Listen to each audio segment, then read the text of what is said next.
The California mudslide that killed at least 20 people is causing distress miles from where the torrent of muck and boulders stopped, as a local economy that thrives on tourism and the lure of sun-soaked beaches was left reeling.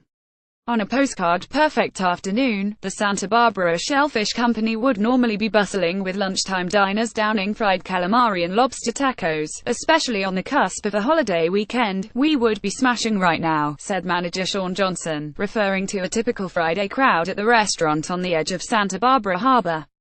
But with the 101 freeway clogged by mud and debris, cutting off traffic from Southern California, there is hardly anybody in here, Johnson lamented. The big hit, he said, is people can't get up here from LA as searches continued to look for bodies in the thick mud and evacuations remained in effect. The economic damage ranged up and down the coast, far from where the mudslide ravaged the celebrity getaway of Montecito. In affluent Summerland, just east of where the mudflow cut a swath through homes and businesses alike, a liquor store with its door open was a lonely outpost. Restaurants and hotels were dark in Montecito, where 65 homes were destroyed, hundreds more damaged and power and water shut off. The historic San Ysidro Ranch, where President John F. Kennedy and his wife honeymooned, was heavily damaged. Santa Barbara is a tourist magnet, attracting visitors to its famous beaches and trendy restaurants. But on Friday there were plenty of seats at eateries, pedestrian traffic was unusually light and parking spaces were often empty.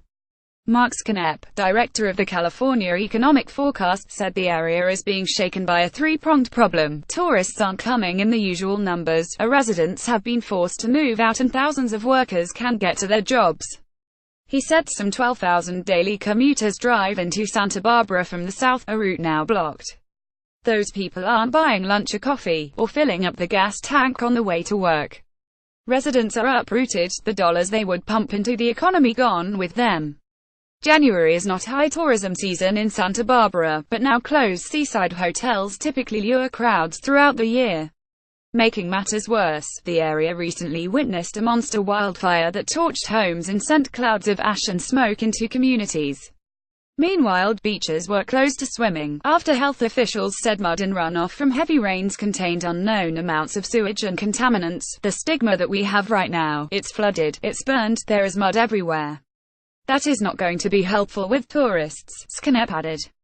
The economy will eventually recover, starting when the freeway reopens, possibly as early as Monday. Once the freeway opens up, fingers crossed, we are counting on bouncing back, said Johnson, the restaurant manager, who has had to cut back on workers in the meantime, while dealing with delayed produce deliveries.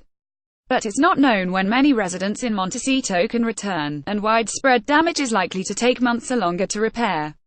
Ken Operlinger, who heads the Santa Barbara Region Chamber of Commerce, said the combination of the wildfire and the mudslide could doom some smaller businesses. The threat, when tourists stay away, you just don't have the cash flow to continue, he said. Patrick Casey, owner of the State Fig restaurant in downtown Santa Barbara, said he's worried but expressed confidence that his business, and the community, will snap back. During the fires, the restaurant lost holiday parties and customers, but they made adjustments. If needed, they will again, he said. This whole experience has been humbling, Casey added. We're really hoping once the dust settles, there will be new life here.